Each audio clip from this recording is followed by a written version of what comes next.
It's time for the Daily Stand Up Podcast presented by AgileDad with your host, Lee Henson. Without any further ado, let's get started. Hello, everyone. I just wanted to have a conversation with you today about the thing that just happened to me last week. So I had a couple of people come up to me and they were asking me what I did for a living. And I was explaining to them what I did. And then they asked me, "So, Lee, how do you know that Scrum is right for your organization or for your team?" And I thought that through. And as luck would have it, somebody sent me an article. The article is from February 8th. It was published by C Prime. And the title of the article is Scrum right for your team? Here are 5 questions to help you decide today. So I thought it might be a good idea to review this article, give you some feedback, and see if we are on the same page as C Prime when it comes to this article. So here we go. It says the year's 2021. Scrum just celebrated its 20th anniversary. Having worked with Scrum teams since the early 2000s, hey, I have too. It's very interesting to see the framework evolve and continue to evolve amongst the industries. I agree. At first, it was all just for software. Now it's turning into any industry can use this method. Love it. While popularity of Scrum is based on proven success stories, I believe that it's not the one size fits all model that some organizations are seeking. Hence, here's a short list of things to think about before making a leap of faith to do Scrum. Okay, so far so good. I like it. Question number 1.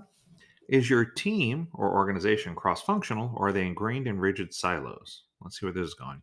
It says if your team consists of a group of similarly skilled people, it does not necessarily mean that Scrum won't help your team. However, if your team is accustomed to handing off work to another team, Scrum will likely help you improve the speed of the handoff, which means it could result in creating a bottleneck for the team that receives work. That's interesting. While this may be viewed as a positive in the sense that you're more easily able to observe the inefficiency of an overall product delivery process, some people may not embrace the revelation of such problems. Okay. I get where they're going with this, and I get where they're saying, that people don't like to hear bad news. But I think that this is a symptom more than anything, and it's a symptom of something bigger.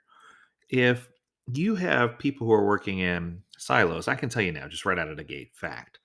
If you have rigid silos, Scrum's not going to work too well for you. It's a matter of breaking down those silos and getting people to work together and figure things out. Even if you have multiple people who only have a small amount of the cross functional knowledge of the greater good, it's still going to be way better for you to have that than it would be for you to try to operate with these existing silos in place. As far as the handoff is concerned, I think the speedy handoff is great because I think it increases the speed of your feedback loop and gives people a chance to start addressing problems and issues and things sooner. So, as far as I'm concerned, I see everything positive about this. Question number 1. So, even if your team's not cross functional, it'll make things better. But if your team is cross functional, it'll definitely make things better. All right, let's go to number 2. How often does the priority of your work change? If the priority of your team changes, if priorities that your team works on change frequently, thank you. Within a matter of days, it'll be much more challenging to achieve success with Scrum. This doesn't mean you should discount Scrum completely. If you're just reacting to issues, it means it may make sense to consider other alternatives. Okay, let's pause. So, last I checked, the Agile Manifesto talks specifically about embracing change and that we welcome changes frequently or often, and change should be made early and often. I can go on a list of quotes here forever. I don't know that would frown away. Now, Scrum proper makes it a little difficult to incorporate change, and maybe that's where they're trying to go with this. But we all know that a lean Kanban approach, or if you have a method for handling inbound work, and I think that's my aha here, that this is another symptom. It's kind of funny because these are all symptoms. I think that if the organization has a way to handle inbound work that wouldn't require a priority change for the core team that are working on a product or service, then it would eliminate this problem. So for question number 2, where it talks about how often does priority of work change, I think that we could go to the Team John model and study it and discover that there are better ways to organize the flow of inbound work that will help the people be able to accept the inbound work without having to throw their baby out with the bathwater and completely abandon Scrum and go with something else. There. That was good. How about question number 3? It says, how much Scrum expertise do you already have on your staff? It goes on to talk about, if you have people who are experienced or a coach to help guide your team to success, how it's going to be very positive and awesome. Okay, let's pause. What I can tell you is I've been in situations where I've seen both ways. So let me explain. First scenario, we go into an organization where they hire a Scrum Master who just recently got certified, and that person is the one who knows the most about Scrum or Agile. In that case, you're going to need some help, right? Because even though, don't get me wrong, a certification gives you a lot of value and it gives you a lot of information, it's not going to help that person who just learned the ropes really accelerate and do what they need to do.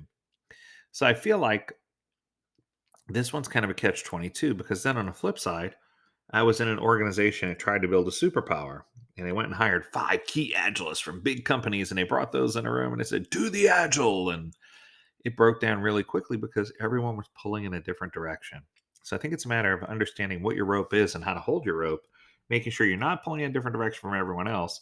So honestly, I could see that it's important to have some type of external coach to at least help you get your footing, that you should have some type of foundational or fundamental agile training that's going to help guide you so that everyone's on the same page and speaking the same language. But I don't know at the level of Scrum expertise is going to dictate success or not. Because I really believe, yes, if you have more expertise and they all work well together, it will. But you could have an army of experts that just don't work well together, and then you're host. Okay, question number 4. How well does your organization adapt to change? Some organizations are very risk averse. They value stability over innovation. Okay, let's pause right there. If this is about to say that organizations who are risk averse can't do Scrum or would struggle doing Scrum, I'm going to scream.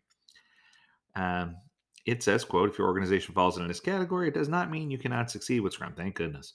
However, it does mean that you will likely need a longer time frame. Okay, I'm going to pause there too.